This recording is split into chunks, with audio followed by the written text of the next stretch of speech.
Привет, друзья! Сегодня я запишу быстрое интервью с нашим капитаном Любой. Я сейчас переключу камеру. Hello, Meg. Hello. Basically, my question is, how are you now? I feel really good.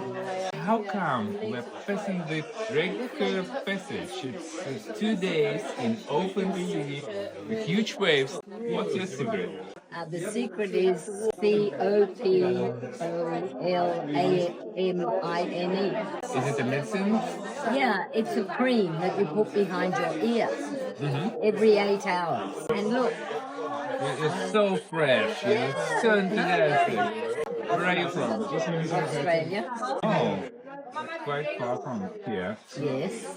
And it's a special cream that's in production only in Australia. No, it's not produced in Australia. We're not allowed to have it in Australia. So we got compounding pharmacy to make it. So the pharmacist said, I will make you something special, and mixed it all up and gave it to us. In Australia. And what was your most emotion in this journey? I think wonder, the different scenery, the different climate, the different ambience outside. Especially I love the wild animals, to see animals in their natural environment. That was a wonder. If we would like to go to Australia, what's your the most or main recommendation? I think you must see the cities, and you must see the north, and you must see the country. Okay. Thank you so much. Guys, it was Igor and Meg from SH Vega from Drake Passage. Hello guys, this is Igor from the journey to Antarctica. Hello. Hi, What's your name? my name is Gustav. Hello, Gustav. I'm Igor. And what's your role during the journey? I'm an expedition guide and historian, singer. I do most everything on the ship. Yeah. Wow, so many roles. Yes. When would you sing? Tomorrow night. I will write video with your singing Yeah. and put on my channel. Yeah. And the main question, today we experienced like 4 to 5 to 6 meters waves. And how do you survive? How do you so enjoy, so joyous, so energetic, so powerful? I'm a Viking. I'm a Swedish Viking. I've never been seasick. Never been seasick. Never. No. Never ever. No. I took pills once, and I didn't feel anything. And then next time I was on rough seas, I didn't take any seasickness pills, and then I realized that I didn't need them. Yeah. Every Viking do the same? Like it's a genetics? I think so. Okay. I hope so. Guys. What's a big impression from the journey? My last question. We had in the Lemaire Channel, we came up with some whales, and there was one whale who breached basically I got the 50. video. You got the video? Yeah. Awesome. And it breached basically 50 meters from the bow of the ship, and that was my biggest impression.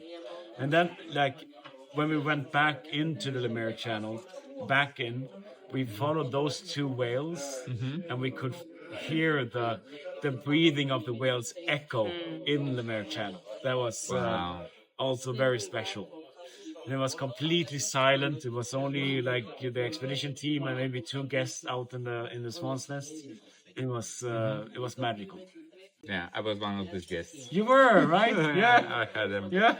Yeah, it was amazing. Yeah. Thank you, Gustav. It was nice and brilliant interview. Yeah. Thank you. Take care. Captain Lubo is our captain of our ship, SH Vega, and it was brilliant journey. So emotional, so many sightseeings we see and do. And I would like to ask Mr. Lubo, what is to be a captain for the ship, icebreaker ship, cruise ship in a very strong conditions like Antarctica with a very huge team. It's about more than 100 people as crew and more than 100 people as guests.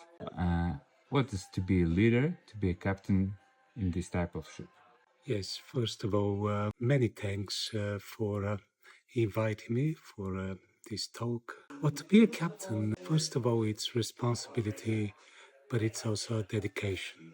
So when an officer builds career from the very first step to a moment when he's able to take command of the ship, there's a whole growth in so many aspects. To become ready to be a captain, you need to grow qualities, first of all, like patience and great dedication to a team, first of all. Because nowadays, we don't call each other managers, we call ourselves leaders. And to be a leader, you don't need to macromanage, you need to inspire. So first of all, we need to inspire people. The saying that happy crew makes very happy guests. And so I'm a captain who truly believes that through happiness, great support of my crew, I'd like to make all my crew very successful. That's first and foremost. We need to coach our crew. We need to take great care about the crew. We are 22 nationalities, and yet we have a common goal. We have one common culture, and this is a culture of respect, mutual respect, but also a great dedication. We love the product. We are very loyal to the company, and we know that we can make a change and to make our guests returning. So this is the biggest reward for my crew, for my officers, for myself, to see our guests coming back on the gangway, coming back home, away from home. It's great. And in terms of your team, I mean, senior officers, are you a stable team for years, or every cruise, every time you go for a trip, someone changes, like staff captain, or maybe the chief of the hotel, chief of the restaurant, or chief of security? So the senior officers, we serve 3 months on, and we take vacations for 3 months. So this is to say there are 2 captains, me and my colleague. There are 2 hotel directors, 2 officers on each position. The officers, we do 3 months on, 3 months off. Officers may sometimes do 4 months on, 2 months off. Wonderful crew does more like 6 and 7 months. Requirement of the unions on Philippines, and for the moment, this is the duration of their assignments. And we make crew changes in different ports, in different times, and this is how we don't have to replace the whole or half of the crew even at one time. So we don't want to change the captain, staff captain, and the safety officer together. And we need to exchange each other in different time. You know that in usual companies like IT company, like our company, we use the name onboarding for the process when the new employee comes to our team. I think that this word was from the ship, because on board it's like, what do you do for quick and effective onboard of new member of your team? Well, first of all, when we get new team members, we all feel obligation to embrace them, to make them part of the family.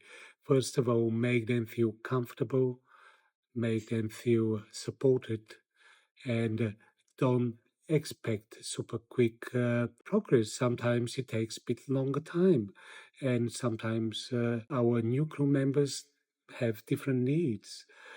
In any case, we'd like to give our new crew opportunities for a growth. Of course, they need to familiarize themselves with the job. They need to first learn how how to work safely, because our main objective is always to maintain a crew and guests safe. So safe environment is our main objective. Our operations need to be conducted in a very safe way. We need to first ensure that we maintain control over various factors, like operating in Antarctica involves challenges, inherited risks like certain wind, which we call katabatic winds, and we are trying to learn local science like clouds over mountain, and thus expecting deterioration of conditions, and we need to be one step ahead to provide safe return of our guests. Young officers learn from a very beginning, along with familiarizing themselves with the ship or with the operations, and this is one of the main things to support each other. The expedition team leader told us in the very first briefing, flexibility. The weather could change very quickly, the waves, the situation with visibility, or you will decide to go for another place. And usually the crew, of course, the large crew, it's a very complicated mechanism. So what do you do to maintain this flexibility for the whole team? I mean, crew, guests, and all services here. Flexibility is everything when it comes to giving definition of expedition cruising. Factors change, weather changes quickly, calling for a change. Sometimes we deviate from a course to adapt the ship's movement and to reduce the discomfort of the guests. For instance, if we are to sail in very rough seas at nighttime, when all the guests are in bed, we would choose a bit more of a comfortable course compared to the daytime course, when I would change it to be more comfortable so I can provide a minimum movement and maximum control. It is flexibility. Flexibility is when we, due to a weather change in one part of Antarctica, we choose to operate in another part of Antarctica to apply flexibility to our cruising without order, without predefined locations. Operating landing sites in Antarctica requires that we book. There's an online booking system where we book a time slot, and no other ship can operate within this time slot. So this requires, of course, flexibility, yet there are many factors. But flexibility in our organization is when we decide to operate in the evening and the dinner needs to be moved by 1 hour earlier in order to accommodate a Zodiac cruising after dinner. And this is when all the hotel department, all the galley team, they adapt to this change, and very quickly they prepare the food earlier and change the menu options sometimes, and just change the a la carte dinner to a buffet dinner, which takes slightly shorter time in order for the guests to have dinner and to join a Zodiac cruise. It's amazing, but you need to be like a change manager. I mean, to provide these changes to the crew and to the guests. Is it difficult or not? First of all, when we present a change, we need first to be very transparent. We need to explain our guests, or I need to explain my crew why we are making the change, what is requiring this change, and this needs to be well understood. We need to be transparent. Thank you so much. And my last question for this conversation: what is more challenging in your job to be a captain and to be a leader for such a complicated ship? Well, the most challenging is always working with many cultures. This is, in a way, very challenging because we are all different and we come from all over the world. Being respected amongst the crew, you need to be very accommodating. You need to understand the needs. You need to understand what is exciting one nation. You need to be aware of what is happening on Philippines. You need to be aware of what's happening in Indonesia. You know, it's a fire triangle in Indonesia, area of strong earthquakes and tsunamis. Philippines subject to strong typhoons, landslides, and terrestrial rains. So, first of all, we need to show understanding and care about our crew. We often celebrate together a birth of a crew member. Sylvester recently had a daughter, newborn. We celebrated that together. So we live like a family. We do understand each other regardless of religion, regardless of nationality, regardless of color of the skin. We are one cohesive family. So this is the formula. It's amazing. It's amazing. Thank you, Captain. Thank you for your time. I know it was a difficult day. Now we are finish our cruise. And thank you so much to be with you. It was my pleasure. Thanks for Thank the you. invitation. Thank you.